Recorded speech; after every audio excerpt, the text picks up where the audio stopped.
Gente, boa noite. Estamos começando mais uma edição do nosso programa Colocando o Processo em Prática, aqui pela ESA, pela Escola Superior de Advocacia da Bahia, sempre com dois grandes nomes do processo civil do Brasil. Hoje nós temos aqui um professor de São Paulo, um professor do Mato Grosso do Sul. A gente vai ouvir aqui Fabiano Carvalho falando sobre o cabimento da ação rescisória por violação a precedentes.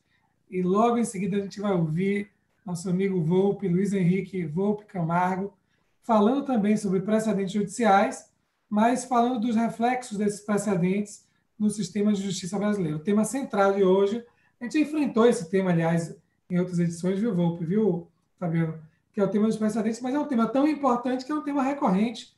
A gente vai e volta nesse tema, que ele é bastante aplicado e bastante importante para o exercício da advocacia, da magistratura, enfim, para o exercício do processo civil. Queria dar as boas-vindas a vocês dois, ainda que virtualmente. Sejam bem-vindos à Bahia, sejam bem-vindos à ESA da Bahia. É sempre uma satisfação, um prazer revê-los. Acho que a gente ainda não se viu pessoalmente esse ano, mas estamos aqui em agosto, né? Hoje é 5 de agosto. É sempre ótimo revê-los. Sejam bem-vindos, ainda que virtualmente. E, sem mais delongas, vou passar a palavra para Fabiano. Gente, Fabiano Carvalho, aliás, os dois, já vou dizer, né? Os dois são doutores e mestres pela PUC de São Paulo.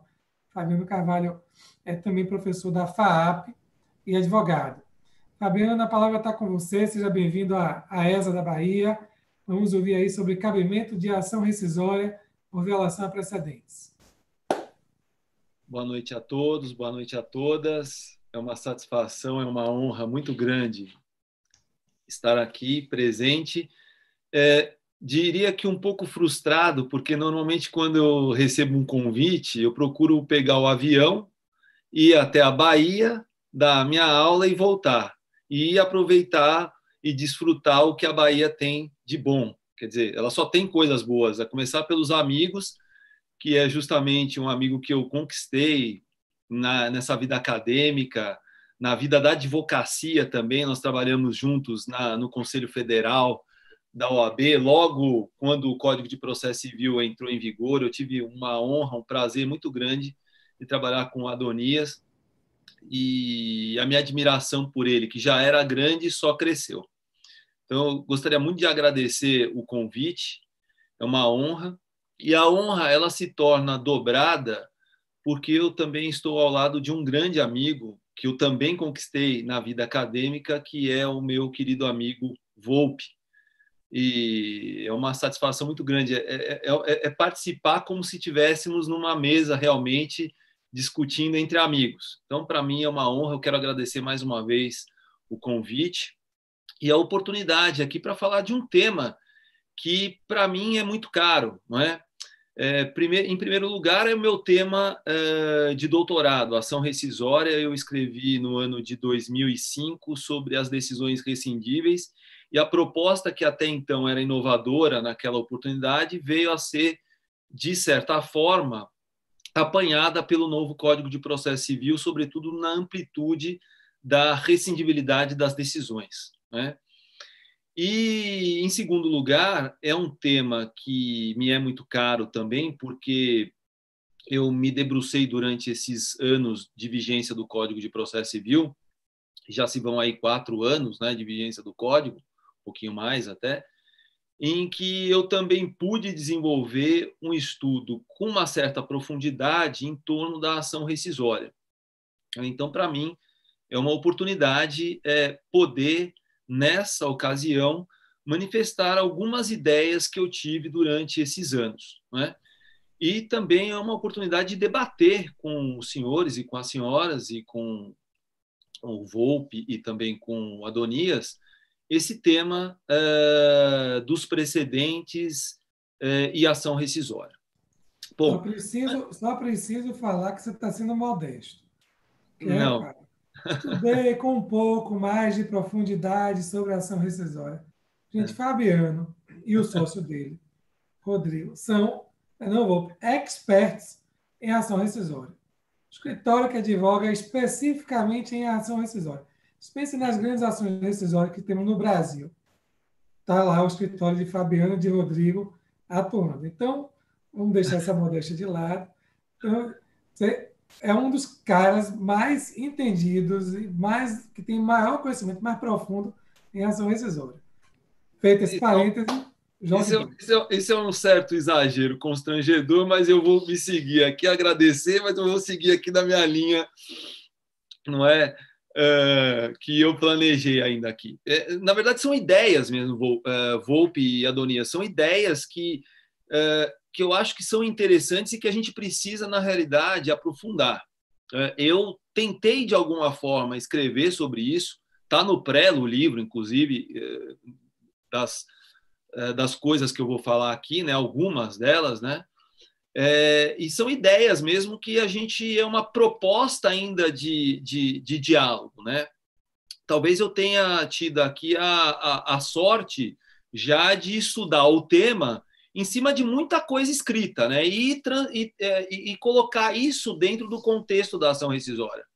Talvez, se a gente pode dizer que esse estudo tem algum mérito, seria exatamente em torno disso, né? Bom, mas para começar a falar um pouco sobre o meu tema, a gente precisa saber, na realidade, o que é uma ação rescisória, né? Todos sabem, evidentemente, que a ação rescisória é uma ação impugnativa autônoma, né? E ela tem por objetivo impugnar determinadas decisões. Essas determinadas decisões são decisões de mérito, transitadas em julgado e, portanto, acobertadas pela autoridade da coisa julgada, né? E também outras decisões que estão alinhadas em dois incisos do parágrafo 4º do artigo 966 do Código de Processo Civil, que são decisões que não conhecem recurso. Uma das situações é justamente essa de não conhecer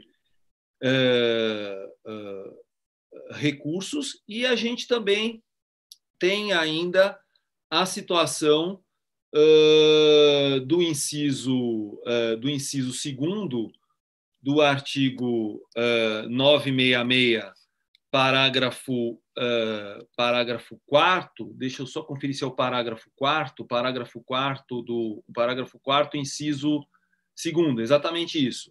Parágrafo 1º, são aquelas decisões que obstam a propositura de uma nova ação, ou seja, são decisões que não têm o conteúdo de mérito, são aquelas decisões, algumas decisões do 485, né, que, embora transitadas em julgado, e embora não sejam alcançadas pela autoridade da coisa julgada material, obstam a propositura de uma nova ação, né? Então elas, na realidade, têm um efeito da coisa julgada, que é justamente o efeito negativo, e o segundo inciso foi aquele que eu me referi, que são decisões que não conhecem recurso, né?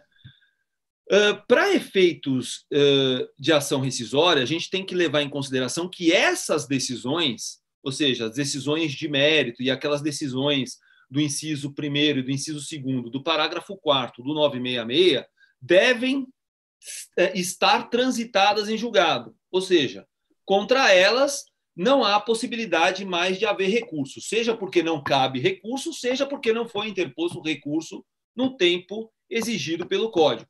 Ou ainda que as decisões, e estas são algumas, né, são aquelas alinhadas no artigo 496 do Código de Processo Civil, que essas decisões não estejam sujeitas ao duplo grau de jurisdição obrigatória. E, para concluir, é uma ação impugnativa autônoma que visa impugnar determinadas decisões, estas que eu acabei de mencionar, mas que estão sob determinadas hipóteses, e estas hipóteses são aquelas hipóteses que estão alinhadas nos incisos do artigo 966 do Código de Processo Civil. Né? São as hipóteses de cabimento da ação rescisória. Aqui vai interessar uma hipótese para o nosso diálogo de hoje. A hipótese é a do inciso 5 do artigo 966. Né? Então, fala lá o artigo 966, inciso 5, que cabe ação rescisória contra a decisão de mérito transitada em julgado quando a decisão rescindenda violar manifestamente a norma jurídica. Então, a primeira ideia que a gente precisa ter aqui é o seguinte. Bom, então você está falando que cabe ação rescisória quando a decisão violar manifesta a norma jurídica. Qual é o sentido do termo, né, norma jurídica? Aqui a gente precisa, talvez, fazer um breve diálogo com a filosofia do século XXI, mas sempre num contexto prático, né, para dizer que norma, na realidade, é o resultado interpretativo do texto. Porque o que o legislador nos dá quando ele fornece, aspas, a lei, é um texto. E esse texto vai ser objeto de uma interpretação, né? Em última análise, ele vai ser interpretado pelo Poder Judiciário. E o Poder Judiciário, no resultado dessa interpretação, fornecerá ao jurisdicionado uma norma, que é o que nós vamos chamar de norma jurídica.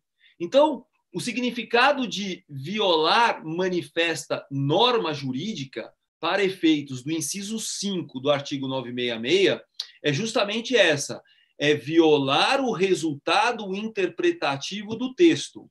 Ou seja, em que sentido o Poder Judiciário violou a norma jurídica? Né? É exatamente essa ideia que a gente precisa ter em termos de norma jurídica. Considerando que norma jurídica tem exatamente este conceito, esta extensão conceitual, a gente pode dizer, sem sombra de dúvidas, que precedente é norma jurídica. Considerando que precedente é uma decisão dada no caso anterior e aplicada no caso posterior, a sua aplicação, na realidade, é uma norma jurídica. Né? A gente vai fazer, logicamente, todo o processo interpretativo e a gente vai extrair dali uma norma jurídica. Mas, para falar ainda em precedente, a gente ainda precisa, para efeitos de cabimento de ação rescisória, a gente precisa entender que precedente é norma jurídica, mas a gente precisa entender a importância dos elementos do precedente. A gente precisa entender o que é a ratio decidendi, que a gente pode chamar ainda de holding, ou, se a gente quiser dar num contexto do português e no sentido legislativo, fundamento determinante. A gente precisa entender o que seria uma obter dictum, né, o dito para morrer, e a gente precisa entender a técnica da distinção. Né? Sem esses elementos, a gente não consegue entender a ação rescisória por violação a precedente. Basicamente, isso eu acredito que o Volpi vai falar com mais profundidade, porque é o tema dele, né? Ratio decidendi seria a razão de decidir, ou seja, seria exatamente a norma jurídica que eu consigo extrair do precedente. Ou seja, é aquela razão ou aquela decisão específica que serviu para resolver o caso em concreto. Né? Então, a ratio decidendi, na realidade, seria propriamente a norma do precedente. Já obter dictum não é isso.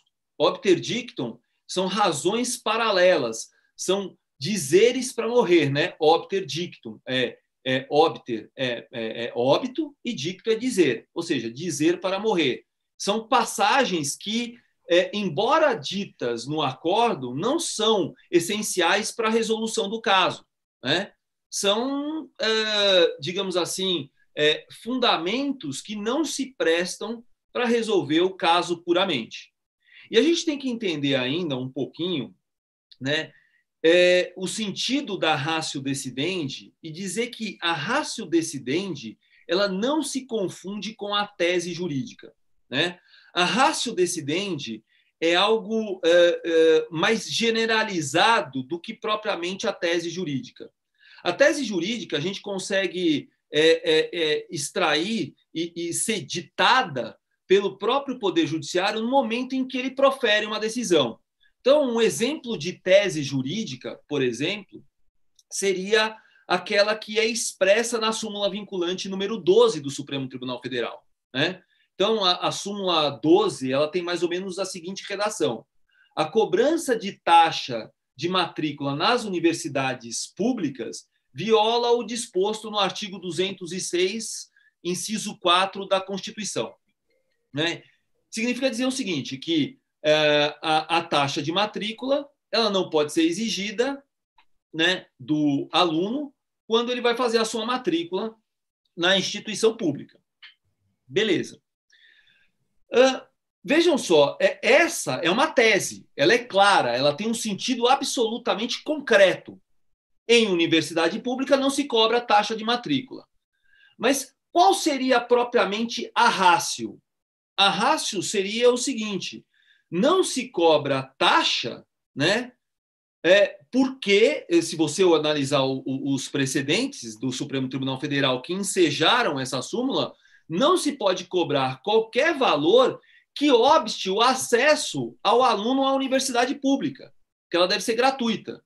Então, a gente pode começar a trabalhar com teses em casos absolutamente iguais, ou seja, casos em que outras universidades resolvem cobrar a taxa de matrícula. Isso é facilmente resolvido pela tese jurídica estampada na súmula 12, mas a gente pode resolver outras situações pela ratio decidendi, porque a ratio decidendi, na realidade, aqui ela é mais genérica, né? Não se pode cobrar qualquer valor que obste o ingresso de um aluno a uma universidade pública. Nesse sentido, esses acordos do Supremo Tribunal Federal poderiam ser utilizados para resolver, por exemplo, uma cobrança da taxa, né, de matrícula em pós-graduação. A gente poderia aprofundar ainda o tema para falar o seguinte: não se pode cobrar taxa para fazer prova substitutiva em razão de uma situação que o aluno perdeu a prova, né? Porque isso tudo seriam formas de obstar o aluno em universidade pública, né? A gente pode trabalhar construções nesse sentido. Então, percebam o seguinte, e isso vai ser muito importante para a ação rescisória: tese jurídica é diferente de ratio decidendi, embora as duas coisas possam ser tratadas como elementos do precedente. E, no Brasil, de certa forma, ratio decidendi e tese jurídica, elas têm sido tratadas de forma como se fossem sinônimos. E, na realidade, não são, né? Primeiro, porque a ratio decidendi, como eu disse, é algo mais genérico, enquanto que a tese é algo mais concreto. E, mais do que isso, a tese jurídica ela já nasce com a edição da decisão que pode ser um potencial precedente. A ratio decidendi, ao contrário, ela é construída numa situação posterior, né? Então, se a gente pudesse colocar numa ordem cronológica, a tese ela nasce antes da ratio decidendi. E ela nasce por uma imposição do próprio tribunal. Quando o tribunal resolve, por exemplo, resolver um incidente de resolução de demandas repetitivas, que é a tese, inclusive, do Volpe, de doutorado, no ato em que o tribunal resolve o IRDR, ele emite uma tese jurídica. Só que nessa tese jurídica, ela é extraída de uma decisão, que é o resultado da resolução daquele IRDR. Mas, além de gerar uma tese jurídica, ali dentro é possível que gere ainda uma ratio decidendi, se a gente considerar numa aplicação em casos posteriores. Mas ela não vai nascer pronta, eu posso construir ela a partir do segundo caso. Isso é extremamente importante para a gente estudar ação rescisória. E caminhando para o sentido da ação rescisória, né, e como eu disse anteriormente, precedente é norma. E o inciso 5 fala em manifesta violação. Logo, manifesta violação à norma jurídica, uma violação a um precedente significa enquadrar violação à norma jurídica. Mas a gente tem que dizer que não é qualquer violação, né? Percebam que o legislador intensifica a violação colocando a palavra manifesta, né? Então, alguns tentam intensificar a expressão manifesta no sentido de falar que o manifesta quer dizer uma violação aberrante, uma violação flagrante, uma violação categórica, clara, evidente, por aí vai. A gente vai encontrar inúmeros qualificativos para essa violação, inclusive extraídas da própria jurisprudência, né? E da própria doutrina. A doutrina ela tem uma dificuldade, talvez, em conceituar essa ideia de manifesta violação, né? Alguns, inclusive, dizem que violação é violação, e se é uma violação, ela é manifesta, né? Por exemplo, o Ronaldo Kramer, numa live que eu participei com ele, ele falou textualmente isso. Eu tendo a discordar um pouquinho, porque, na realidade, a ideia de manifesta dá uma qualificação para a violação. E não foi a primeira vez que o legislador tenta qualificar alguma coisa, né? Quando, por exemplo, o Código de Processo Civil de 1973, lá no 557, falava que o relator poderia negar seguimento a recurso, ele só poderia negar seguimento a recurso manifestamente inadmissível, manifestamente improcedente, manifestamente contrário à súmula ou à jurisprudência dominante do tribunal, e por aí vai. Então, esse qualificativo, ele é importante. Bom, então como é que a gente poderia trabalhar esse qualificativo de uma forma mais concreta? Eu tenho uma ideia que seria a seguinte, talvez a fórmula que seja aceitável seria a seguinte: violação manifesta, na realidade, é aquela que o autor da ação rescisória consegue demonstrar na petição inicial, né? Se houver necessidade de uma dilação probatória para demonstrar aquela violação, não seria cabível a ação rescisória porque a violação não seria manifesta, né? Então, a gente poderia dar um contexto para isso, né? Talvez uma outra ideia que a gente poderia dar seria a seguinte: se houver, na época em que foi proferida a decisão que se pretende rescindir, divergência entre os tribunais a respeito da interpretação daquilo que foi discutido no processo, talvez também não seria manifesto, não seria absurdo, né? Seria uma interpretação talvez aceitável, né? E aí a gente aqui conseguiria talvez atrair uma ideia da súmula 343 para ela ser ainda vigente no atual modelo do Código de Processo Civil. Eu vou falar um pouquinho mais da súmula 343 daqui a pouco, mas talvez seria uma ideia também de trabalhar com essa ideia de manifesto. Bom, mas aí, ainda para dar sequência aqui à ideia de ação rescisória por violação a precedente, a gente poderia avançar e partir para o parágrafo 5º do artigo 966, que reforça o inciso 5 do mesmo artigo, né? Lembrando que o inciso 5, como eu exaustivamente mencionei aqui, cabe a ação rescisória quando houver manifesta violação à norma jurídica. E o parágrafo 5º vem e reforça isso, né? Reforça isso talvez de uma forma um pouco atécnica, mas reforça, né? O fato é que reforça.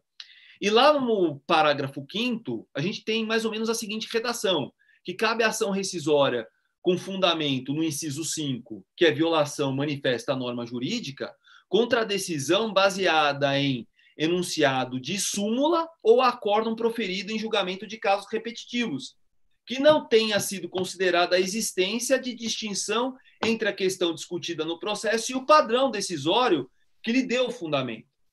Quer dizer, aqui, na realidade, a gente tem que partir já direto para uma crítica, né?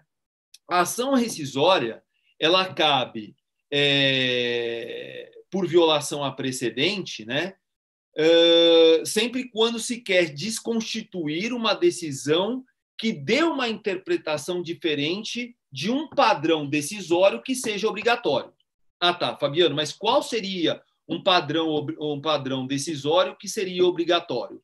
Um padrão decisório que seria obrigatório seria aquele padrão que está alinhado no inciso ou em um dos incisos do artigo 927 do Código de Processo Civil. Bom, e há dois motivos para essa afirmação, né? A primeira é a leitura do artigo 926 do Código, né?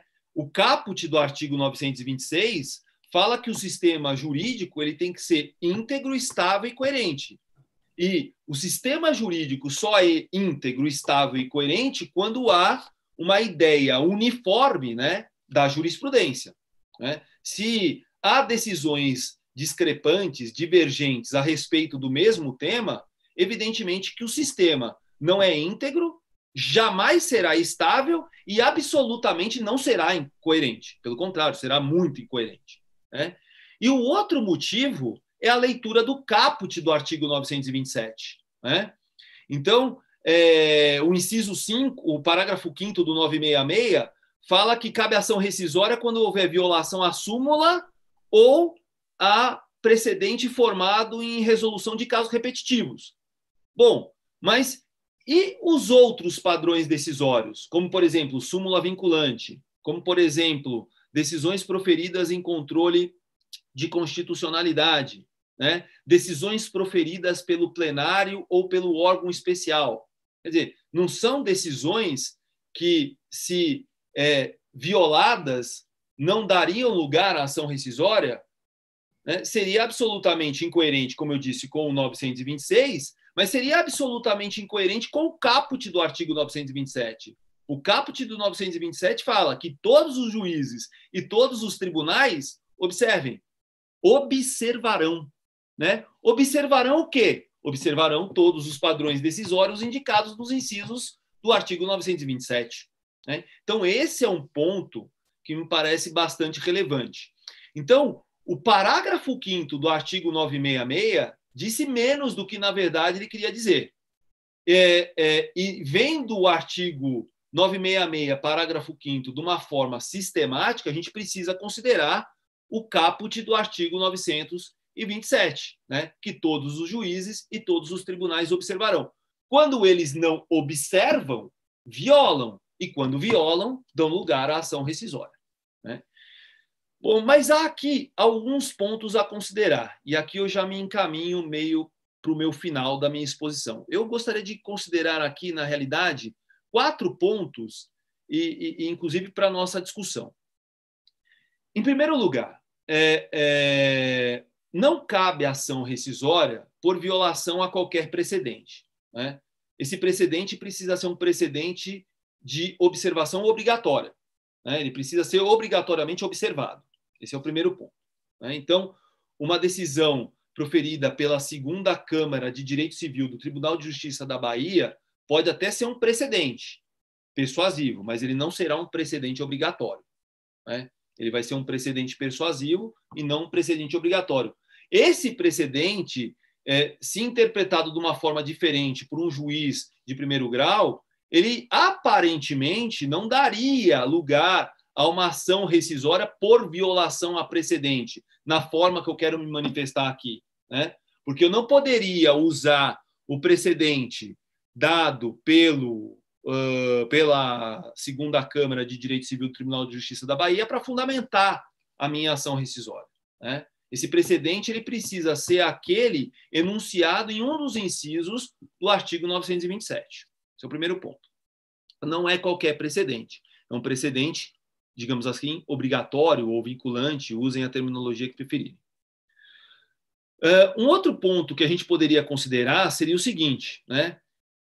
Nem todo precedente indicado em um dos incisos do 927 poderia dar lugar à ação rescisória. Vamos dar um exemplo aqui. Então, vamos imaginar um IRDR proveniente do Tribunal de Justiça da Bahia. Então, o Tribunal da Justiça da Bahia fixa uma tese jurídica em um determinado tema. Essa decisão do IRDR transita em julgado. Pois bem, vamos imaginar que um juiz de primeiro grau do Tribunal de Justiça da Bahia, né, vinculado ao Tribunal de Justiça da Bahia ou vinculado ao Poder Judiciário da Bahia, né, deu uma interpretação divergente daquela que foi estabelecida nesse IRDR. Bom, e essa decisão do juiz de primeiro grau chega a transitar em julgado. Ninguém aqui vai ter dúvida de que cabe ação rescisória por violação a esse precedente. Sem problema nenhum. Agora, imaginem vocês o seguinte. O IRDR é proveniente do Tribunal de Justiça da Bahia E aqui ele transita em julgado, né? A decisão transita em julgado, e há um outro caso que chega ao Superior Tribunal de Justiça, que é o mesmo discutido, que é a mesma questão jurídica discutida no IRDR ali do Tribunal de Justiça da Bahia, e o STJ, nesse processo, resolve dar uma decisão diferente daquela estabelecida pelo precedente do IRDR do Tribunal de Justiça da Bahia.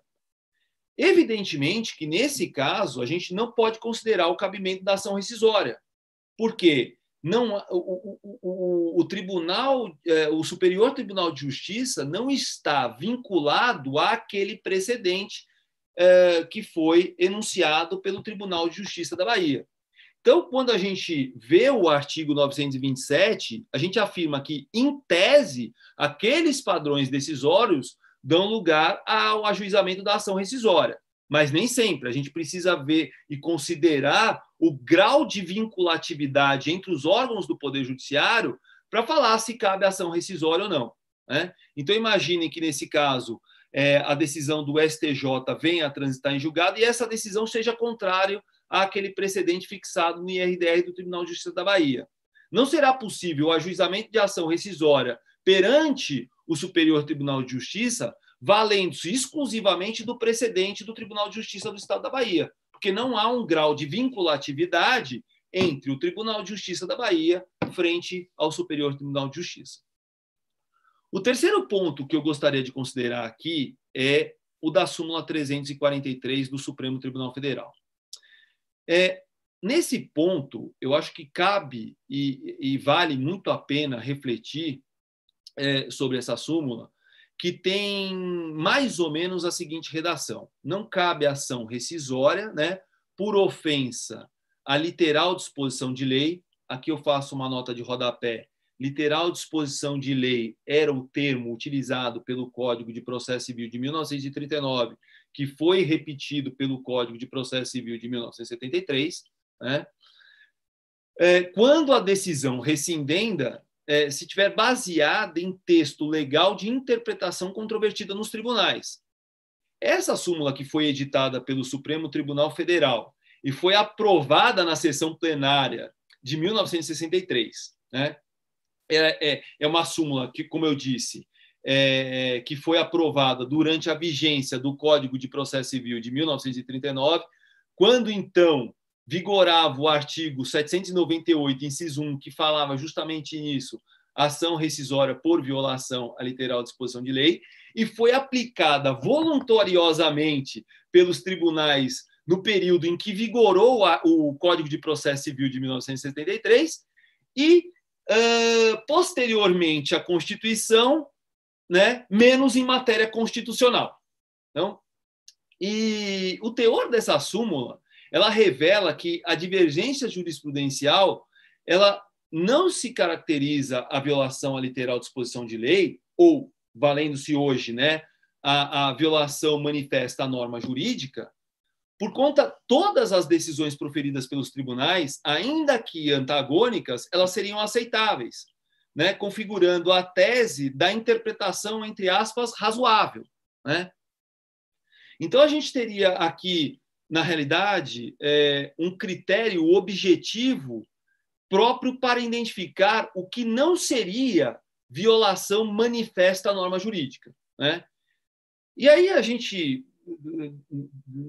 depois da edição do Código de Processo Civil de 2015, parcela da doutrina, né, formulou, já no Código 73 já se formulava severas críticas, né, contra a súmula 343, mas ela se intensificou, né, ainda mais no Código de Processo Civil de 2015, né? E a questão que se põe a saber é a seguinte: ela é compatível com o atual modelo do Código de Processo Civil? E ainda há pessoas que afirmam que, diante do modelo constitucional de processo civil, e aqui eu cito assim de uma forma exemplificativa, até porque esse autor ele usa muito essa terminologia modelo constitucional do processo civil, o professor Cássio Capinella Bueno, né? Esse modelo, né, agasalhado pelo Código, ele não subsistiria, né? Porque o modelo seria frontalmente contrário à súmula 343, né? No entanto, né, e de acordo com a estrutura do código, né, a mim parece ter sentido a incidência ainda da súmula 343. E aqui eu acho que eu até sou minoria, né, do Supremo Tribunal Federal para limitar o cabimento da ação rescisória por manifesta violação à norma jurídica. E o meu raciocínio seria o seguinte: admitir a rescisão, né, de julgados quando a interpretação do direito é controvertida pode, e na realidade me parece que enseja e incentiva a litigiosidade. E talvez ainda mais a própria dispersão jurisprudencial. E por via de consequência, né, potencializar, inclusive, o estado permanente de insegurança jurídica. Né? É simples você pensar em múltiplas demandas, né, discutindo o mesmo direito, vamos colocar assim o mesmo direito como sendo X, em diversos tribunais do país. A jurisprudência é divergente na solução do conflito X. Né? Uma parte apresenta como resultado A e a outra decide aplicar a solução B. Nesse quadro, sem a limitação imposta pela súmula 343, seria admitir diversas ações rescisórias, né, com fundamento cruzado, né, na violação manifesta à norma jurídica. Então, aquele que deu a interpretação X falaria que a norma Y teria sido violada, e aquele que aplicou a norma Y falaria que a norma X teria sido violada. Quer dizer, a gente ficaria num estado permanente, como eu disse, de insegurança jurídica.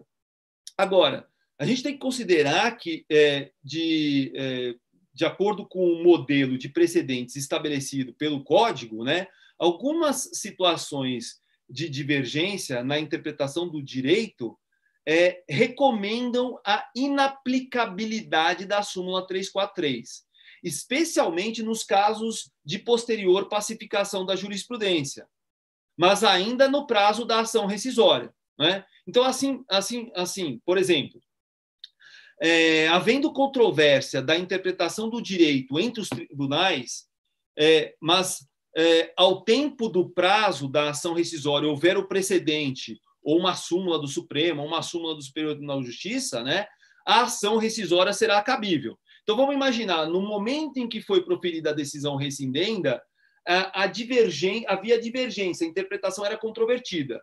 Pois bem, transitou em julgado. Posteriormente ao trânsito em julgado, o tribunal resolve pacificar a questão. E ainda está no prazo da ação rescisória. Lembrando que o prazo da ação rescisória é de 2 anos contados do trânsito em julgado, da última decisão proferida no processo. Né? Então, nesse caso, seria plenamente possível o ajuizamento da ação rescisória. Aí, se a pacificação se deu depois do trânsito depois de 2 anos do trânsito em julgado, aí não seria a ação rescisória. Bom, eu considero aqui que meu tempo está esgotado, porque eu falei exatos 30 minutos, e esse foi o meu tema, esse foi o meu tempo, né? Eu costumo dizer que, nesse tema, tudo é controvertido, né? E como tudo é controvertido, eu gosto sempre de citar um trecho de uma canção do baiano Raul Seixas, que não tem certo, não tem errado, todo mundo tem razão, o ponto de vista que é o ponto da questão. Né? Eu tentei aqui passar o meu ponto de vista e gostaria de encerrar a minha exposição agradecendo mais uma vez a ESA da Bahia pela oportunidade que me foi concedida para colocar alguns pontos sobre a ação rescisória por violação ao precedente. Muito obrigado pela atenção que me ouviram.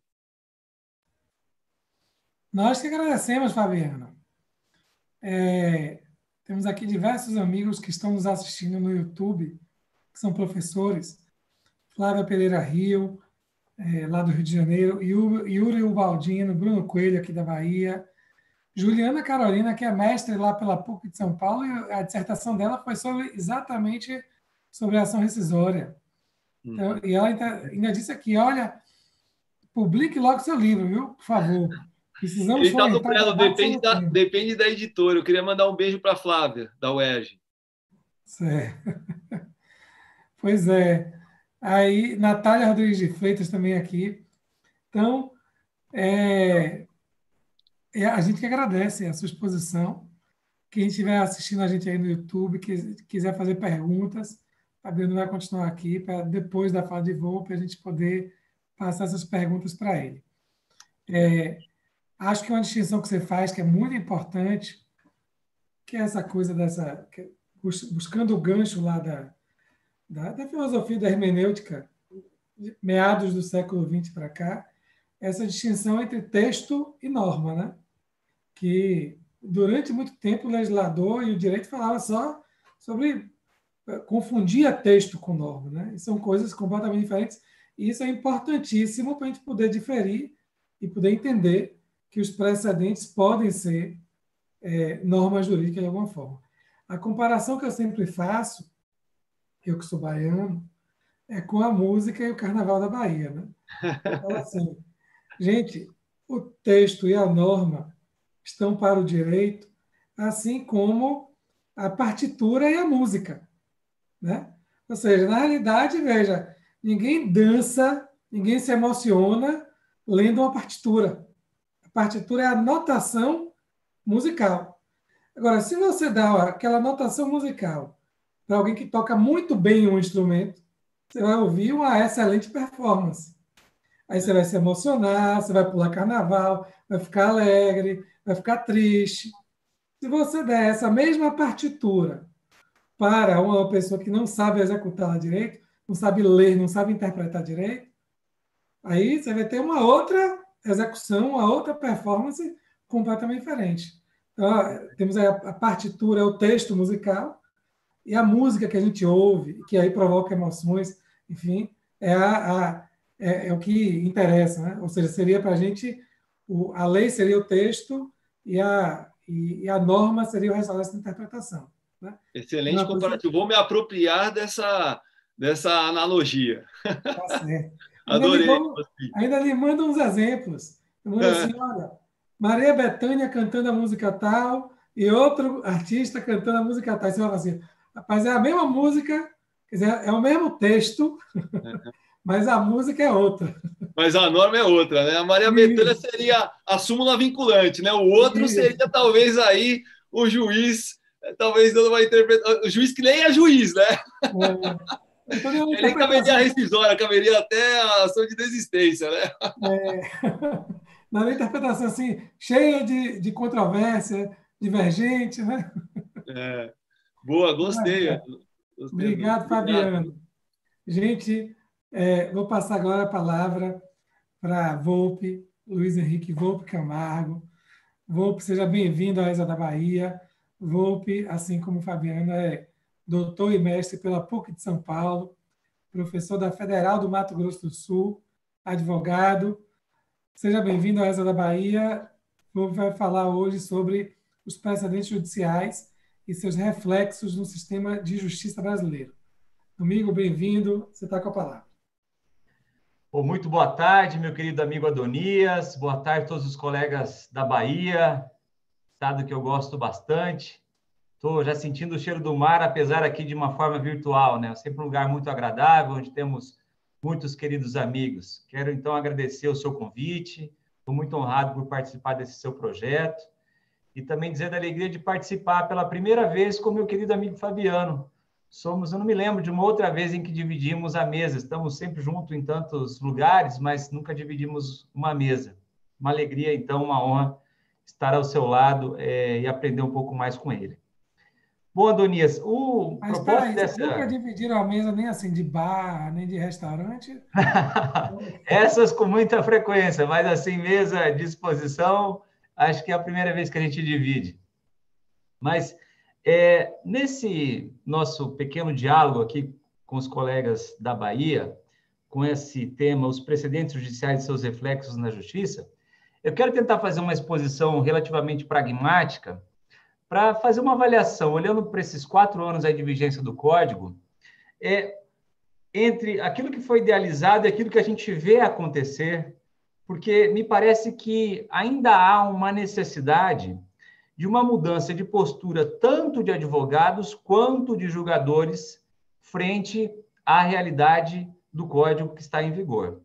Bom, a primeira crítica que a gente faz é a continuação, em certa medida, nas petições e nas decisões judiciais, de uma mera transcrição de emendas.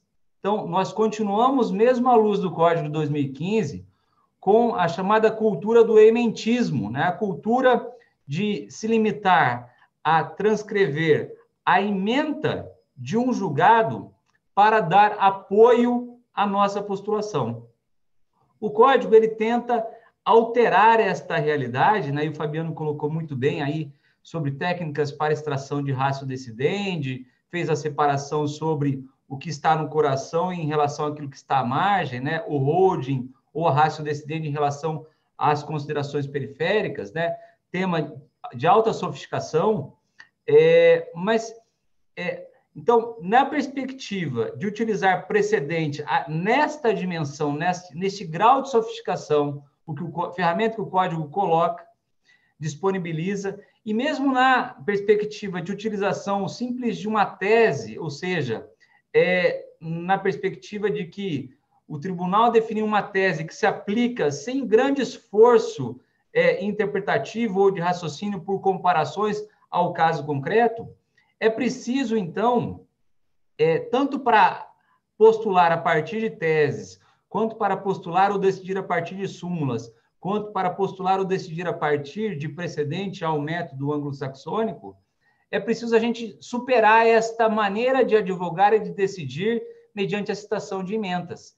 Porque não é raro, o Adonias pode confirmar isso, não é raro, quando a gente se depara com a leitura da ementa e vai ao inteiro teor do acórdão e se depara com uma discussão que não foi bem refletida na ementa, uma discussão que, na verdade, indica uma solução diversa daquela que a ementa, que é uma parte resumida, pretende enunciar, né? Então, o primeiro ponto que eu vejo aqui como um reflexo desse sistema de precedentes no sistema de justiça é essa necessidade de modificação da cultura de como postular e de como decidir. Então, qual seria o método ideal? Né? Me parece que o método ideal seria identificando numa ementa um julgado que pode dar apoio à postulação, adentrar nas razões que levaram àquele resultado e tentar estabelecer semelhanças entre o caso anteriormente julgado e aquele novo que está a ser decidido. Então, muito mais dialogar com os fundamentos do acórdão, do voto vencedor, do que simplesmente se limitar à transcrição de emendas. O segundo reflexo que eu percebo no sistema de justiça é uma necessidade de também mudança de postura, de a gente substituir o registro, a tentativa de convencer pela quantidade, pela tentativa de convencer pela qualidade. Como assim? Bom, não é incomum a gente se deparar com petições quando vai oferecer uma contestação ou quando vai responder a um recurso, em que a parte contrária se esforça em fazer a transcrição de várias emendas que tenderiam a dar força à sua postulação, né? Mas me parece que, como o Código trouxe no artigo 927 uma lista de padrões decisórios, né? Eu não vou entrar aqui na polêmica sobre qual seria a terminologia adequada para denominar aquela lista de decisões que estão ali. Pessoalmente, eu acho que o ideal é, como o Fabiano colocou, são padrões decisórios, né? Para a gente ficar numa terminologia nacional, nova, que bem expressa aquilo que o Código quis fazer com o 927. Então, a mudança seria, em primeiro lugar, fazer a pesquisa sobre se há ou não algum daqueles padrões decisórios a apoiar o ato de postulação. E, havendo um desses padrões decisórios, temos de nos concentrar nele. Então, sem nos preocupar em tentar convencer pela quantidade, mas sim pela qualidade. E não que essa quantidade de julgados não tenha uma qualidade técnica, não é nesse sentido de um julgado ser bom ou não. É porque o Código, no seu artigo 927, ele nada mais faz do que tentar repetir uma estrutura piramidal que advém da Constituição. Se a gente perguntar para qualquer estudante de direito, ora, quem dá a última palavra no sistema nacional em termos de interpretação da Constituição? Todo mundo vai dizer que é o Supremo Tribunal Federal. Mas se a gente aprofundar na pergunta, mas dentro do Supremo Tribunal, qual é o órgão que dá a última palavra? É uma das suas duas turmas ou é o Tribunal Pleno? Naturalmente será o Tribunal Pleno. Então, isso significa que, no eventual contraste entre orientações das turmas e do Tribunal Pleno, as decisões do Tribunal Pleno devem ser seguidas em substituição às orientações da turma. Então, aqui me refiro ao inciso 5 do 927. Então, primeiro ponto, você vai tratar sobre um tema de direito constitucional, a pesquisa tem que se dar no Supremo, e com o filtro de como o Tribunal Pleno enfrenta a questão. Se você encontrar ali um tema julgado pelo Tribunal Pleno, é nesse que você tem que se concentrar, então, identificando, lendo por inteiro o acordo e tentando estabelecer as semelhanças entre aquele caso julgado e o novo caso, a então pedir, e mais do que pedir, até exigir uma decisão no mesmo sentido, na perspectiva de que casos iguais merecem soluções iguais. E ainda nessa estrutura piramidal, né, se a gente também perguntar a qualquer estudante de direito do Brasil, quem no nosso país dá a última palavra na interpretação do direito federal? Todos dirão, é o Superior Tribunal de Justiça. Mas também o Superior Tribunal de Justiça tem divisão de competência. Então, igualmente, um contraste entre uma orientação de uma turma em relação à sessão ou de uma turma em relação à Corte Especial, é claro que deve prevalecer a orientação da Corte Especial. Então, da mesma forma, nós temos de, quando formos pesquisar um tema de direito federal, no item, no campo jurisprudência do STJ, ao invés de simplesmente mencionarmos ali no campo de pesquisa o assunto que nos interessa, temos de mencionar o assunto que nos interessa e colocar o filtro Corte Especial. Porque se a Corte Especial já tiver tratado da temática, então é este modelo de decisão que temos de nos aprofundar e, repito, estabelecer semelhanças com o nosso caso, a postular uma solução nessa mesma perspectiva. Então, eu sempre falo, Adonias, para os meus alunos de graduação, né, onde a gente está tentando formar, enfim, instituir uma cultura, né, os alunos de graduação sempre novos em relação ao estudo. A primeira recomendação que eu dou, eu falo, quando forem procurar fazer uma pesquisa sobre um julgado que possa dar apoio à sua postulação ou, eventualmente, uma decisão, fujam do Google. O Google não é o lugar certo para a pesquisa. O Google vai te levar para o Jus Brasil, que vai te levar para os tribunais de segundo grau. Essa fonte de pesquisa, me parece que ela vem num segundo momento. Em que segundo momento? Se você, fazendo a pesquisa no local adequado, não encontrar qualquer dos modelos de decisão dos padrões decisórios que estão no artigo 927. Então, se você não encontrou repetitivo, se você não encontrou súmula, se você não encontrou tese firmada em IRDR, IAC, ou orientação do Tribunal Pleno do Supremo ou da Corte Especial do STJ, ou em termos de direito local do órgão máximo do Tribunal de Justiça, aí sim, em caráter residual, é para a tentativa de convencer pela quantidade. E quantidade na perspectiva de formar jurisprudência, ou seja, conjunto harmônico de julgados numa mesma direção. Né? Então, aqui, o segundo impacto que eu vejo, né, é esse de mudança de cultura, de procurar no lugar certo e encontrando no lugar certo, fazendo um link com aquela primeira perspectiva que disse, não haver uma limitação à menção da ementa ou não haver uma limitação à menção da súmula, mas sim, quando for tratar de súmula, das razões que estão nos inúmeros julgados que deram ensejo à súmula, então tem de contar a história que gerou a criação da súmula. Idem, tem de contar a história do caso que levou à formação daquele padrão de decisão no repetitivo ou no IAC, ou muitas vezes no procedimento modelo do incidente de resolução de demandas repetitivas. Uma terceira mudança que eu percebo, né, nessa avaliação aqui, um tanto quanto arbitrária, porque é meu ponto de vista, né, e isso pode não ser compactuado com muitos dos colegas, seria que há uma necessidade também de mudança de postura, especialmente desses órgãos do sistema de justiça que estão no topo. Me refiro ao Tribunal Pleno do Supremo, me refiro à Corte Especial do STJ, me refiro aos tribunais plenos dos tribunais menores ou os órgãos especiais dos tribunais de segundo grau, que têm uma composição mais ampla. Porque se esses órgãos, eles criam decisões que são mais importantes do que outras em termos de grau de força, porque esses órgãos, eles mais do que ditarem, do que criarem decisões que aconselham julgamentos em casos subsequentes, esses órgãos, eles criam decisões que obrigam o julgamento de casos subsequentes a seguirem aquelas decisões.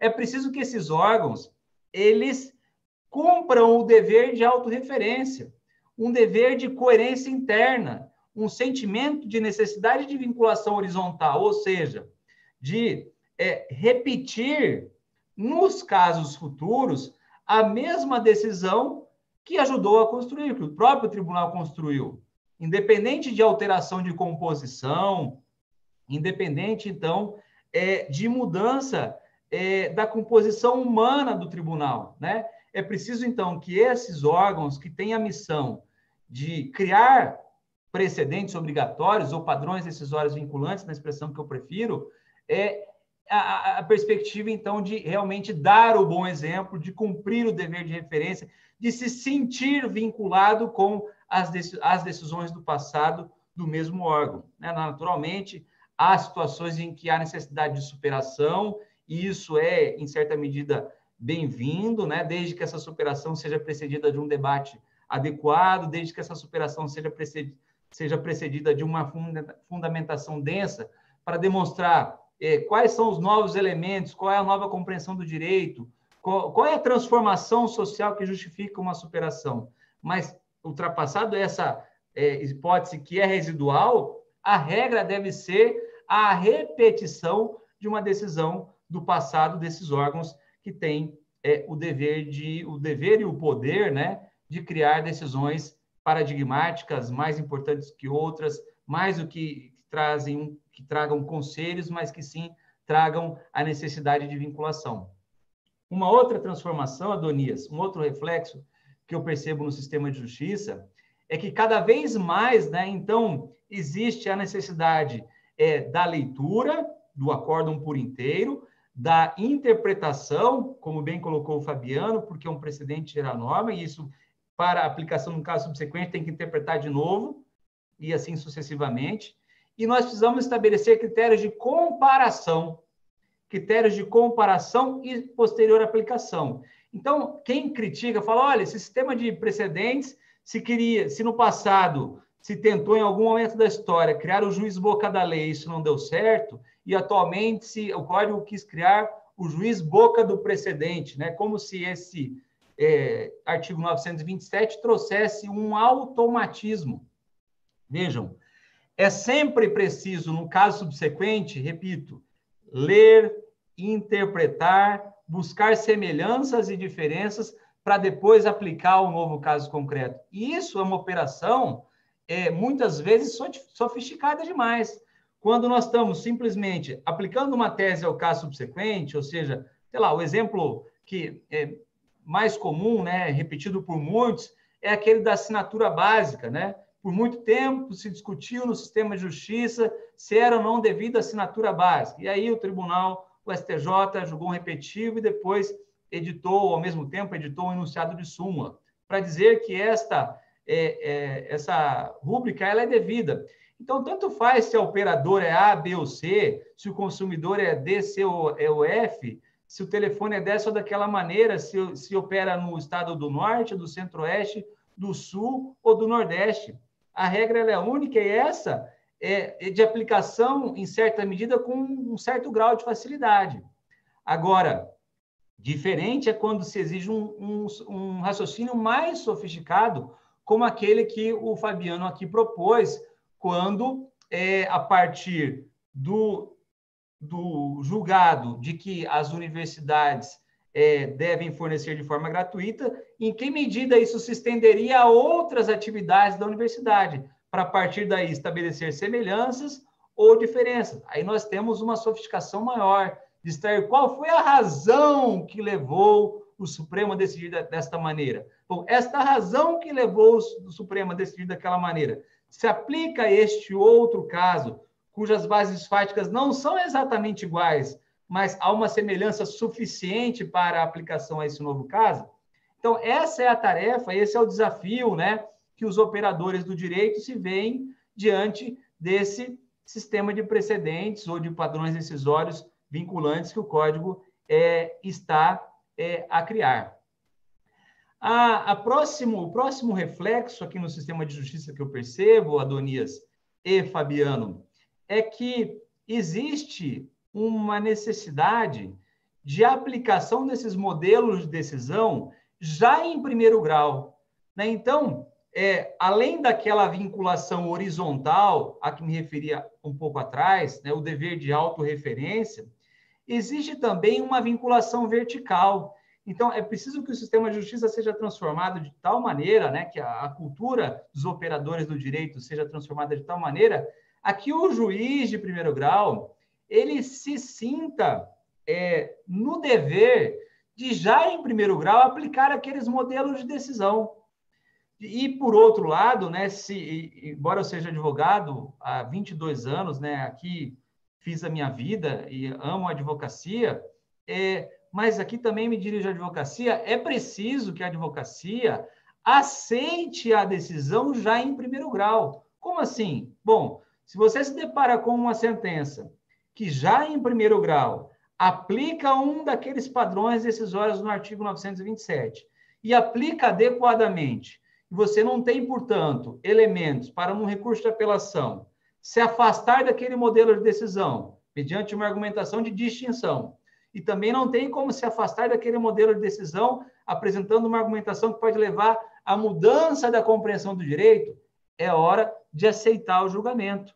E veja, é muito mais confortável, né, para a gente poder defender um cliente que é o momento de parar e que vai ser mais barato para ele parar ali, porque senão ele vai investir em custas, vai ter sucumbência recursal e pode até eventualmente ser punido com a aplicação de multa, quando a gente tem um sistema coerente, né, que é a racionalidade na aplicação da justiça.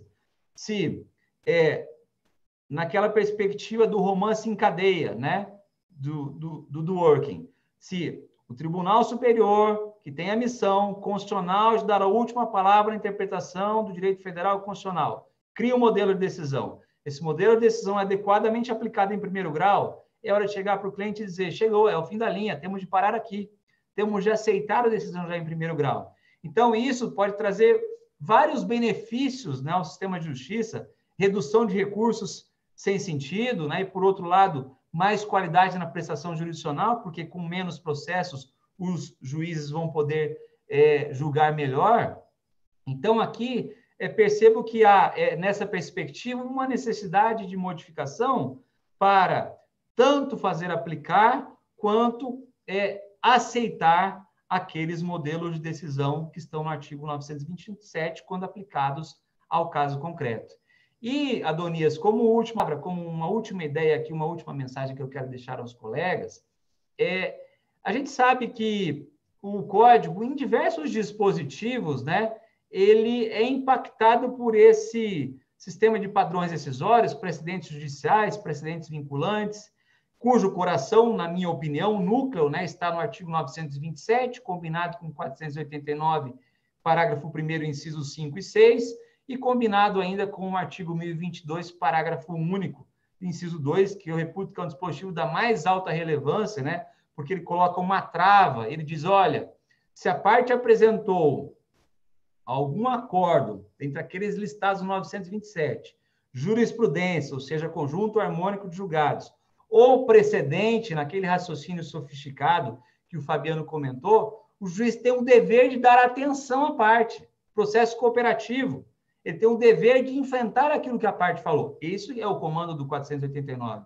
E, por outro lado, o 1022 traz a trava para dizer que há uma presunção legal de omissão quando o julgador ignora a argumentação da parte feita nesse sentido, né? Então, eu enxergo aí nesses três dispositivos, 927, 489, primeiro, 5 e 6 e 1022, parágrafo único, o coração do sistema de precedentes.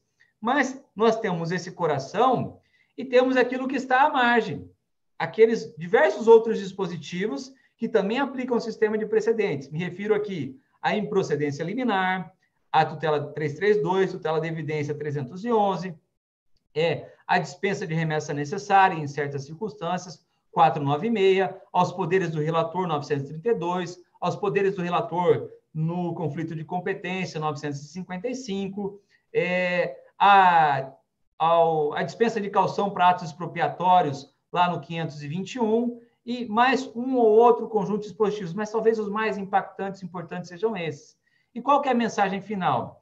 Se você, Adonias, for comparar, e certamente você já fez isso, a lista de decisões, por exemplo, que está no 332, em comparação com a que está no 311, que é a mais enxuta de todos, com a lista de decisões que está no 927, você perceberá que há uma diferença.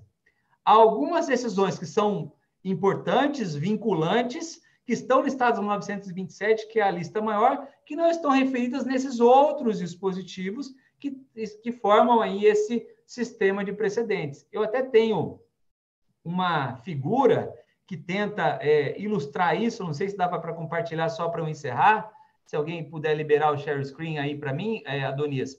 Mas a proposta final, então, é de sempre fazer uma aplicação conjugada desses dispositivos que tratam de improcedência liminar, tutela de evidência e tantos outros que eu me referi, com o 927, de maneira a, quando houver uma omissão, por exemplo, no 311, não está referido decisão em controle concentrado de constitucionalidade. Mas será que o juiz não pode conceder uma tutela de evidência ao autor se no plano dos fatos a prova for suficiente e no plano do direito já existir um pronunciamento do Supremo em controle concentrado de constitucionalidade sobre a questão? É óbvio que o juiz pode dar tutela de evidência num caso como esse, mas a literalidade do inciso 2 do 311 não diz isso. Nós temos, então, que combinar o 311 com o 927 e desenvolver esse raciocínio. Então, aqui a minha mensagem final, né, para não ultrapassar o tempo, de um emprego combinado de todos os dispositivos, já estou autorizado aqui a compartilhar, de todos os dispositivos que tratam do sistema de justiça, ainda está desabilitado aí, eu não sei se vai dar, se não der, depois eu compartilho de outra forma, aí no verdinho, screen share.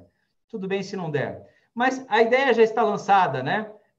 De sempre haver uma aplicação combinada dos outros dispositivos com o 927, de maneira a comatar as eventuais lacunas com o 927, de maneira, então, dar um maior rendimento a esse chamado sistema de precedentes ou de padrões decisórios vinculantes. Com essas palavras, Adonias, eu quero de novo agradecer demais o convite, parabenizar a ESA da Bahia por essa iniciativa, né, de recorrentemente chamar colegas para debater temas importantes do direito, e agradecer e dizer da honra de estar aqui e me colocar à disposição aí para eventualmente dialogar com os colegas. Obrigado, valeu, Fabiano, também pela atenção. Obrigado, Volpi. Daniela, não sei se é possível liberar aí o share screen, compartilhamento de tela para a Volpi fazer isso. Se for, vamos ver aí se a gente consegue compartilhar a tela dele. Eu queria registrar aqui que Bruno Freire mandou um abraço para vocês, Gilmar Ferreira Cardoso, Iago Acioli, Tadeu Alves, Jaqueline Morandini, lá do Rio Grande do Sul, está nos assistindo também. Enfim, vários comentários aqui pelo YouTube. Queria agradecer. Aí, agora está compartilhando? Você consegue enxergar? Eu consigo. Bom, então acho que todos conseguem. Deixa eu ver a ideia ali, olha, tá vendo aquele de baixo? Ô, Volpi, dá para você aumentar só um pouquinho a tela, cara, para quem usa óculos? Acho que você poderia dar um zoom na tela, que é um zoom que ele consegue aproximar mais um pouco. Oh, meu Deus, como que eu faço Gente, isso? live é assim, né? A gente... É tudo ao vivo, né? Agora tá dando aqui BIOS, Adonias. Sabe o que é BIOS? Não, não conhece? Acontece às vezes no meu computador aqui, é bicho ignorante operando o sistema. Não, Fábio Eu não colocou estou aqui, ó, sabendo estou aumentar, peço desculpas. Mas eu posso compartilhar com vocês, depois aí, não sei. Mas a ideia ali, olha, é um PowerPoint aqui, em que nós temos no coração... Mas acho que tá compartilhando, não está não, Daniela? Já está aparecendo lá na tela do YouTube, doutor Adonias. Era só uma questão de aproximar, só dar um zoom para aumentar um pouco mais, mas não tem problema não, a gente está Aqui, conseguindo peraí. ver. Aí. Aí o senhor girou. Aí, já melhorou. Melhorou? Mais um. Tá aparecendo aqui no YouTube.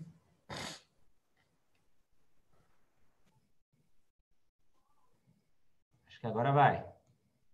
Olha lá, consegue ver? Sim, está aqui. Estou vendo aqui na tela do YouTube e na nossa tela aqui do Zoom, dá para ver.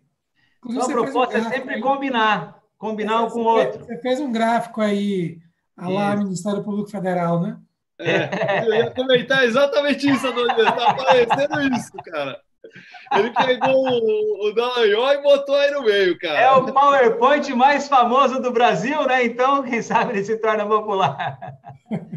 Mas aí, Adonias, aqui, depois tem um colorido aqui em cima, eu acho que não há dificuldade em compreender isso quando há um incremento dos poderes do juiz e aceleração do procedimento, que são esses que estão em verde. Tudo que está em verde bem intenso quer dizer que é lacuna. Então, a proposta é preencher com 927.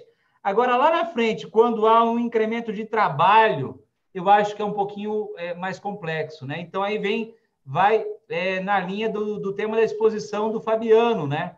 Será que caberia aí a rescisória com base no 9665, parágrafos 5º e 6º, a partir de todos os modelos de decisão que estão 927? Aí é um tema que eu não sei se será de tão fácil aplicação. Mas, basicamente, é isso. Eu vou parar de compartilhar para que a gente possa dialogar. Pois não, amigo? Maravilha. O Volpe e Fabiano. Eu tenho aqui uma... Primeiro, eu queria dizer que eu não sabia que eu tinha propiciado o encontro de vocês dois numa mesa de debates, né? Para mim, não sabia que eu tinha esse mérito.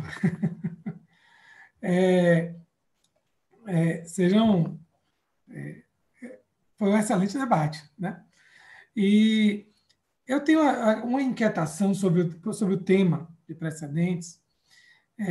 Primeiro, saber o que vocês acham do 927, se é aquele rol ali do 927 de padrões decisórios, que são padrões decisórios vinculantes, né? De observância obrigatória. Se aquele rol é um rol exemplificativo ou se ele é um rol taxativo, né? Essa é a minha primeira inquietação. A segunda, eu cheguei a escrever um artigo que saiu publicado na RBD Pro e versa sobre o seguinte, vejam, como o Fabiano bem colocou, se a gente pegar, por exemplo, o IRDR. No caso do IRDR, um acórdão de IRDR do TJ da Bahia, ele vai ser vinculante, vai ser de aplicação obrigatória para os integrantes do TJ da Bahia, os desembargadores, e todos os juízes de direito vinculados ao TJ da Bahia. Então, os juízes de primeiro grau aqui da Bahia, da Justiça Comum Estadual, estarão vinculados àquele acórdão do IRDR. E assim também os juízes dos juizados especiais e das turmas recursárias, por espécie de determinação legal.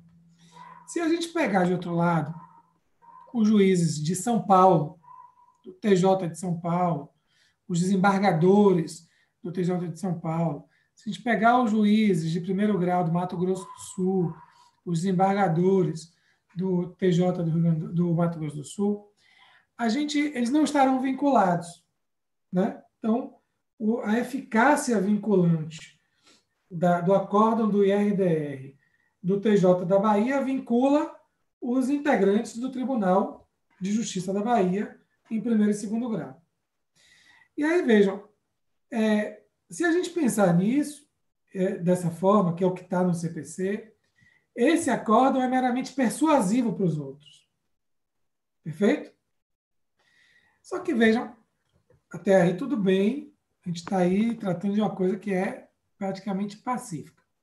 Mas vocês não acham que o fato de um determinado tribunal ter parado para pensar, ter parado para discutir, ter realizado audiência pública, ter ampliado o contraditório, ter ampliado a publicização e ter chegado a uma conclusão sobre um tema e proferido um acórdão. Veja que não é um acórdão qualquer. Esse acórdão é qualificado.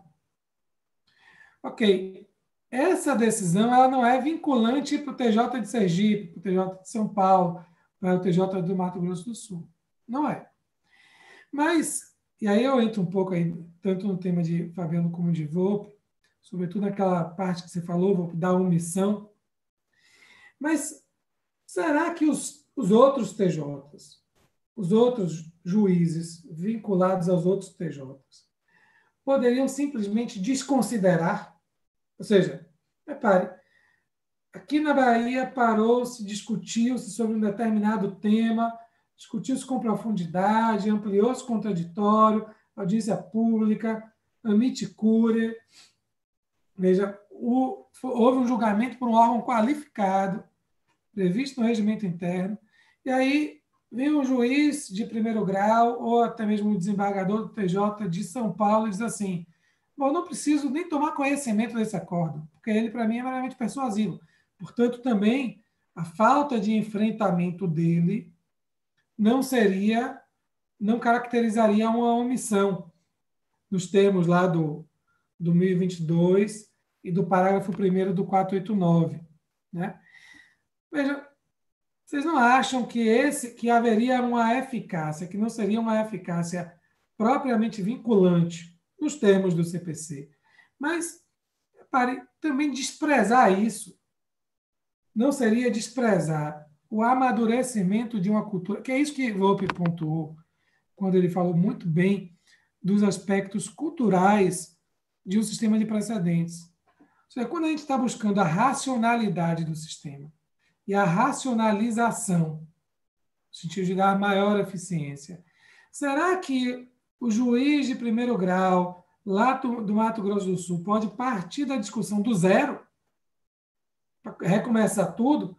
Ou será que ele não poderia já trazer essa bagagem de um acórdão do IRDR proferido pelo TJ da Bahia para dizer assim: bom, eu sei que não me vincula, eu sei que formalmente, legalmente, eu não estou vinculado a isso, a essa decisão.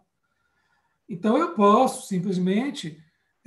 porque, veja, quando a gente fala que vincula, está dizendo o seguinte: juiz, você deve aplicar, salvo se você encontrar um motivo para distinção ou um motivo para superação. E isso é importante para a magistratura, isso é importante para a advocacia também. Porque nós três aqui advogados, todos os advogados, a partir do momento que a gente vai postular e sabemos que existe um precedente vinculante, um padrão decisório que é obrigatório, a gente passa a ter aí o quê? Trazendo a inicial, trazendo o recurso, trazendo a contestação, o quê? Olha, o meu caso é distinto. Há um motivo aqui que pode provocar a superação. Será que isso também não se aplica para o juiz? Ou seja, o juiz de outro lugar, que não está vinculado, ele poderia partir do zero e recomeçar a discussão toda? Ou ele poderia, Volpe levantou a mão aí, Volpe, estamos todos na tela, pode ligar o microfone. Interessantíssima a sua pergunta, né? Interessantíssima a sua pergunta. Me parece que o juiz do outro estado não deveria partir do zero, né? Deveria, na perspectiva de cumprir os comandos do 926, de coerência, integridade, né? Como o Fabiano bem colocou, replicar nesse outro estado essa decisão. Mas vejam que aí a gente teria muito mais o aspecto da vinculação ou a cultura, a mudança de cultura a partir daquilo que o 926 quer instituir. Quer dizer, você não encontrou no 927, você passa para o 926, conjunto harmônico de decisões outras de outros estados que no seu estado apenas influenciam, mas pelo dever de coerência essas decisões também deveriam ser seguidas. Então, me parece que aí teriam dois caminhos, né? Se a vinculação for desejada, então já é o caso de pedir, e também há o reflexo da discussão no estado do Mato Grosso do Sul, do IRDR instalado na Bahia, por exemplo, é questão de alguém do Mato Grosso do Sul postular a suspensão nacional e, para a partir disso, chegando pela via do recurso, a gente teria uma vinculação nacional, porque aí encaixaria no 927. Agora, ninguém daqui soube do debate que aconteceu aí, e o debate terminou por aí, não houve um recurso para Tribunal Superior. Eu acho que pelo 926, mesmo assim, o juiz desse outro estado seria adequado, né? Não que ele deveria no sentido de estar obrigado, mas seria recomendável, seria sistemático, seria racional, seria desejado pelo sistema que ele, sim, respeitasse, observasse, fizesse aplicar ao caso concreto a decisão paradigmática formada para a Bahia. Mas que ele enfrentasse. Porque, sem dúvida, tem que dialogar, né? Não pode ignorar. Aí o 1022 com 904.895 ou 6, né? A parte alegou. Aquilo tem que ter algum valor. Isso, exatamente. Ou seja, lá na Bahia, já resolveram, já discutiram sobre isso. O que isso pode agregar? E veja, ele pode até aplicar isso, trazendo também os artigos 9 e 10 do CPC, dizendo assim, olha, partes, nós não estamos vinculados àquele acordo do TJ da Bahia. Mas eu estou trazendo aqui para vocês, porque isso vai contribuir para a racionalização do sistema. Sim. Né? Diga lá, Fabiano. Cara, primeiro, Volpe, parabéns pela sua exposição, muito clara, agregadora, como sempre. Eu tenho um pouco de dúvida, primeiro, na primeira parte da sua fala, eu acho a questão interessantíssima. Eu só tenho um pouco de dúvida na sua fala com relação a... e isso é muito comum na doutrina, estabelecer uma correlação entre o grau do procedimento com a vinculatividade, né? Eu vou ficar só no exemplo do nosso queridíssimo amigo Freitas Câmara, do Alexandre Freitas Câmara, que fez um belíssimo trabalho, inclusive acho que o tema... Que o nome padrão decisório se deve muito a ele, inclusive, né, essa terminologia padrão decisório da tese dele, uma tese brilhante. Só que ele coloca uma situação lá para falar o seguinte, olha, vai ser vinculante, vai ser obrigatório de acordo com o tipo de procedimento. Então, ele nega que as decisões proferidas pelo plenário e pelo órgão especial sejam vinculantes. Porque as decisões que são ali proferidas não são provenientes de um procedimento qualificado. Qualificado no sentido que você colocou, de contraditório, de amicus curiae e de audiências públicas. Eu, particularmente, discordo por completo disso. Né? Isso é uma questão de distinção, é a questão da técnica da aplicação do precedente. Nós não vamos aplicar o precedente vindo do inciso 5 desse caso específico porque ele não é qualificado. Não é qualificado no sentido de que não houve contraditório, então eu tenho a discussão aqui, eu tenho o fato que não foi discutido lá, então eu estou colocando técnicas de aplicação do precedente. Então eu não gosto muito de correlacionar o grau de profundidade do procedimento com a vinculatividade. Né? Até porque, se a gente observar, né, a gente pode ter violações procedimentais provenientes de RDR, por exemplo, né, que não houve a designação de audiência pública e está previsto. Ela não é obrigatória, ele pode, né, deveria, tal, mas não designou. Nem por isso o precedente vai ser desqualificado para não vinculante. Né? Isso vai entrar com uma questão, eu tenho elementos para contribuir ou não? Né? A mais do que foram discutidos ali, isso é uma outra discussão. Então, isso, por exemplo, veja só, formalmente, o incidente de inconstitucionalidade ele não está enumerado ali entre os incisos do 927. Ele está compreendido no inciso 5 do 927, porque o incidente de inconstitucionalidade é sempre dado pelo plenário ou pelo órgão especial. E alguém vai dizer que esse incidente de inconstitucionalidade não tem um procedimento qualificado? Ele tem, né? Então, eu não gosto muito de vincular essa ideia. Esse é o primeiro ponto. O segundo ponto, a gente poderia começar a pensar e a refletir na ideia de cultura que o Volpi trouxe bem aqui. E até isso instigaria até montar um painel, né, para a gente discutir a aplicação de precedentes pelos advogados, porque o 927 está escrito assim, né? Todos os juízes e todos os tribunais observarão. Será que os advogados também não precisam observar? Né? E aí eu tenho uma ideia que ele tem que observar e tem uma ideia múltipla ali, mas isso é para um outro painel. Mas a ideia da cultura que a gente tem que ter, talvez, e aí talvez ter um diálogo com outros sistemas, é aquela ideia do Schauer, que ele fala naquele livro sobre pensando como um jurista, né? Think Like a Lawyer, o nome em inglês, mas traduzindo é pensando como um jurista, talvez seria mais ou menos assim. Alguns traduzem como pensando como um advogado, que o jurista também é um advogado, né?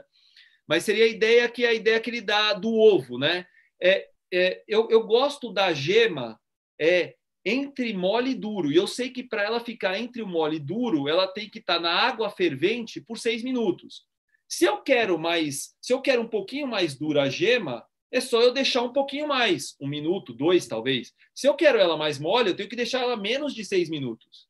Né? Então, o precedente é mais ou menos construído nisso. Né?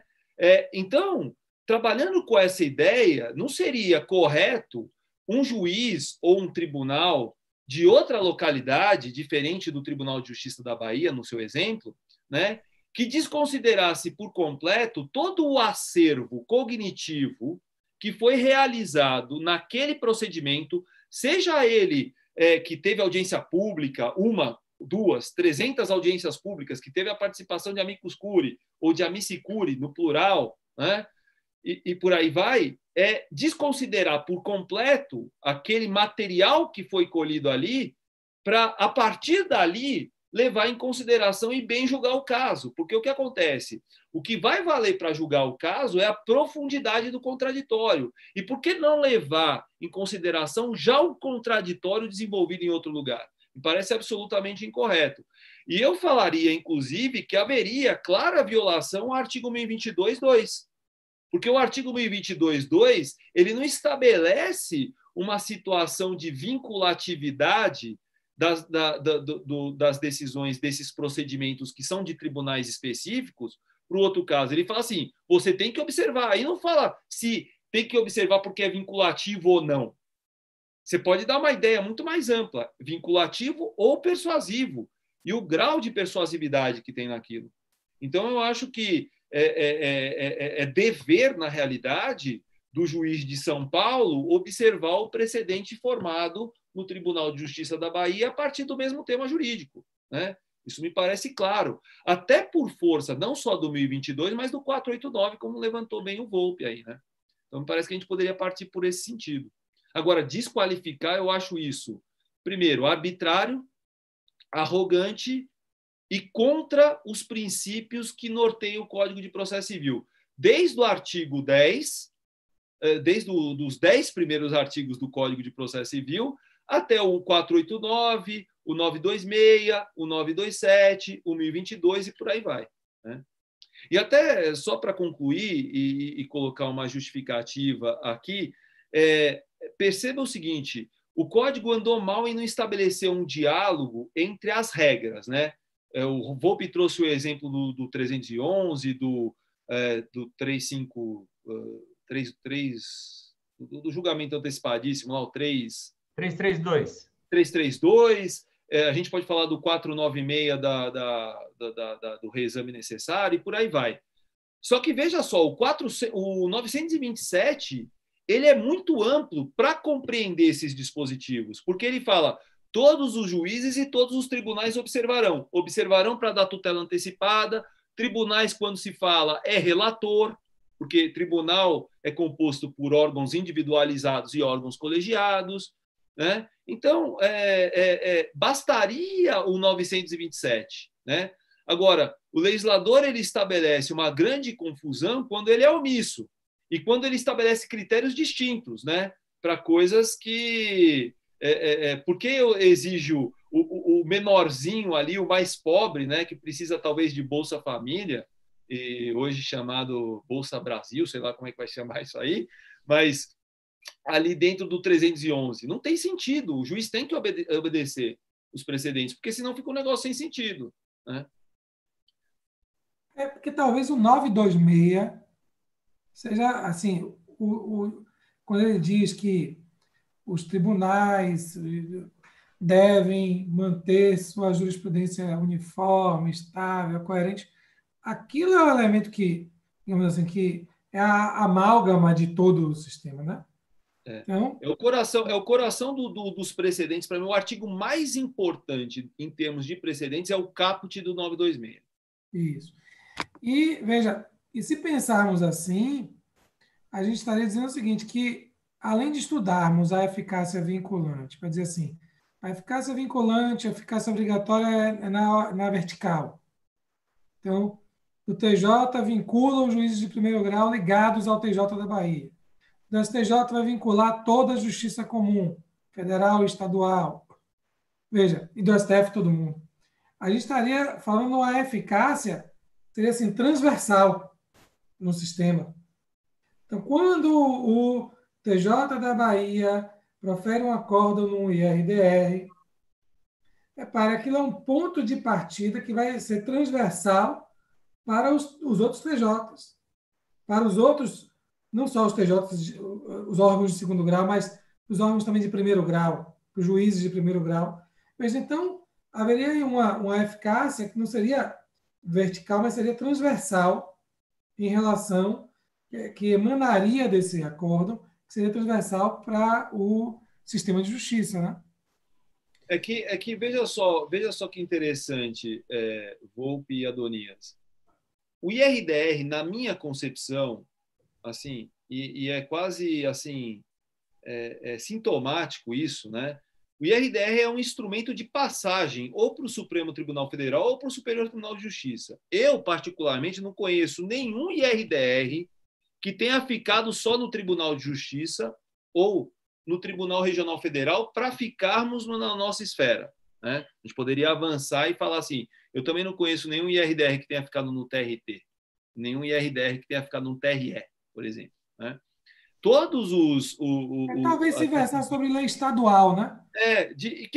E mesmo assim, né, há um questionamento, né? Você consegue ter um questionamento ainda, né? Então é muito difícil você ter uma decisão final, né, de IRDR ou de IAC também, né? A gente poderia falar no IAC, em tribunal de estado ou no tribunal regional, né? Então, assim, essa discussão talvez perderia um pouco de sentido pela prática. Eu, particularmente, não conheço nenhum que não foi impugnado e participei de alguns IRDRs e tenho curiosidade de acompanhar os IRDRs que são colocados pelo Brasil aí, né? Então, eu, particularmente, não conheço nenhum. E o IRDR tem uma vantagem, né? Assim, mas veja, é um algo de passagem, mas é um material que ele está sendo amadurecido de uma forma previamente com qualidades, né? Ou pelo menos deveria ser com qualidades, como prevê o código, para chegar maduro junto ao STJ a questão, né? Então também tem essa discussão seria interessante também, né? Porque muita gente critica o IRDR por ser algo de passagem para os tribunais dos estados, né? Isso eu não estou nem querendo entrar na discussão se cabe IRDR em tribunal superior, né? Não quero nem discutir essa discussão. Mas considerando que seja algo próprio de tribunal de justiça, para a gente ficar só na nossa área, né? É um instrumento extremamente importante, porque ele prepara a discussão para órgãos superiores, né? Isso. Maravilha. Eu vou agradecer mais uma vez a participação de vocês dois. Eu que agradeço. Fabiano, palavra com você para poder se despedir aí e fazer suas considerações finais. Agradecer muito sua participação e que volte sempre a essa da Bahia, quem sabe presencialmente, né? Seria o meu profundo desejo, na verdade. Viajar para a Bahia seria o meu profundo desejo. E olha que eu estou prometendo isso para você faz tempo, né? Alguns falam assim, o Fabiano não deve ter sentido nada, né? Essa questão de isolamento, porque ele sempre esteve em casa e continua em casa. Então,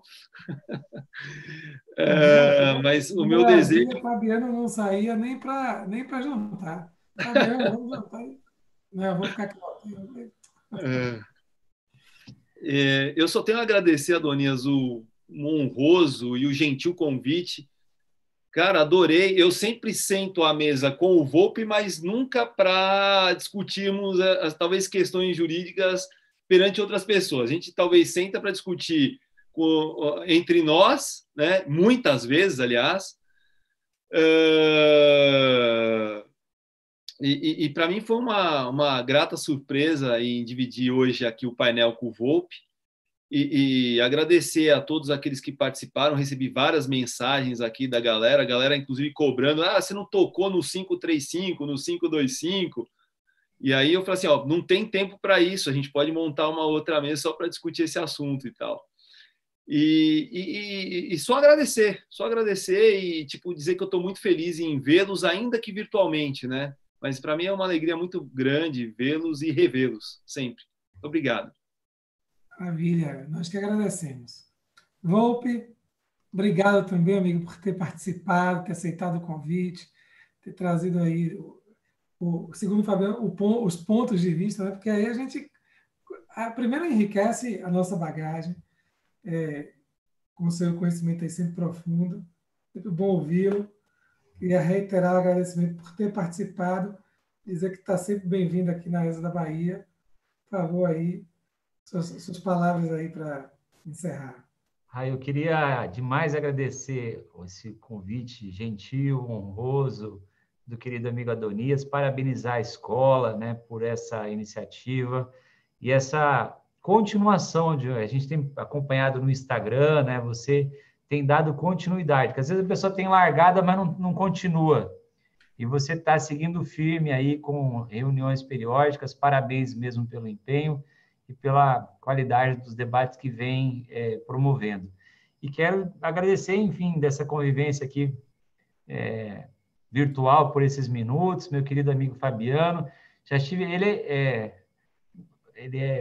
eu já estive com ele outras mesas onde ele cozinha, é um exímio cozinheiro, rapaz, é um craque, é um chefe, na verdade, né? Então, é um chefe naquela mesa e nessa aqui também é um outro. O Brasil ainda não sabia, não, Volpe.